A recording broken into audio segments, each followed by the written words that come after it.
이 글에선 창고와 가설창고라 부르기도 하는 가설 건축물의 차이점, 대출 가능 여부, 존치기간 및 연장 방법과 천안시 조례에 따른 다른 지역과 차별화된 가설창고의 마감재 규정까지 정리해드리겠습니다. 다만 창고 단독의 허가 관련 사항이 아니고 공장허가나 근생제조 허가 시에 적용하는 부분임을 알려드리며 창고 단독적인 개발 행위에 대한 자료가 필요하시면 댓글로 문의하시기 바랍니다. 창고를 짓기 전 꼭 알아두시면 유익한 정보이니 끝까지 읽어보세요. 1. 창고와 가설창고의 일반적인 차이점은 상당합니다. 창고는 정식 건축물로 건축허가 및 준공검사 후 사용 가능합니다.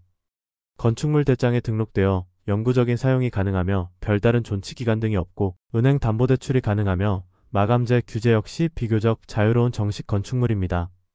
반면에 가설창고는 임시건축물의 개념입니다. 건축허가가 필요하지 않고 간단한 신고만 필요하고 최초 3년 존치 후 3년마다 연장해야 하며 연장을 하지 않으면 불법 건축물이 되니까 주의해야 합니다. 다만 공장허가를 받을 때 포함된 가설창고 같은 경우는 존치기간 연장을 따로 할 필요가 없이 자동 연장됩니다. 창고는 정식 건물이므로 대출이 가능하지만 가설창고는 임시건물의 개념이다 보니 은행 대출이 불가능합니다. 그러나 해당 가설 건축물이 위치한 토지는 대출이 가능합니다. 가설창고는 구조와 마감재에서 규제가 있습니다. 두 건축물의 구조와 마감재의 차이를 살펴보면 창고는 정식 허가 건물이므로 창고의 구조는 일반 철골이나 경량철골 등 설계 기준을 충족하여 허가상 문제가 없다면 별다른 제약이 없고 마감재도 허가 규정에 충족한다면 제한이 없습니다. 반면에 가설창고의 구조는 H빔 등의 일반 철골은 사용 불가이며 각관, 파이프 등의 경량철 골조를 적용하여야 하며 외벽이나 지붕의 판넬 사용은 불가하고 천막지 등을 사용하여 마감합니다. 단, 천안시에서는 다른 지역과 달리 조례를 통해 첨단 업종인 경우에 한하여 가설창고의 지붕과 벽을 판넬로 마감할 수 있게 허용하고 있습니다. 첨단 업종의 경우에 원자재와 생산된 제품의 임시보관 시에도 태양빛이나 기온 등의 기상 상황에 의해 변형 또는 손상되는 상황을 방지할 목적과 첨단 업종이 많은 지역적인 특색이 결합된 조례를 제정함으로써 많은 공장과 근생 제조업체에서 혜택을 보는 중입니다. 3. 법적 설계 기준의 적용 여부를 알아보면 창고는 정식 허가 건물이므로 기초의 두께나 기둥의 크기 등 설계상의 모든 요소가 허가 기준을 충족시켜야 하고 허가 시 담당 공무원의 검토 대상입니다. 반면에 가설창고는 설계나 허가 기준이 없습니다. 임시건축물 개념이다 보니 허가가 필요 없고 특별히 지켜야 할 설계 기준이 없습니다.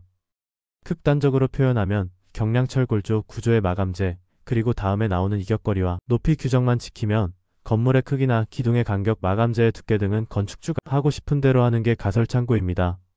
4.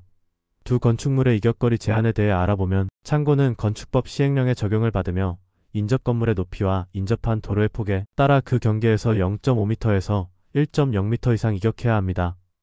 반면에 가설창고는 화재 시 화재 확산 방지 목적 개념이 적용되어 부지 경계와 인접 건물에서의 이격거리가 3.0m 이상으로 명확히 하고 있습니다. 결론적으로 두 건축물은 어떤 경우에 적용해야 할까요?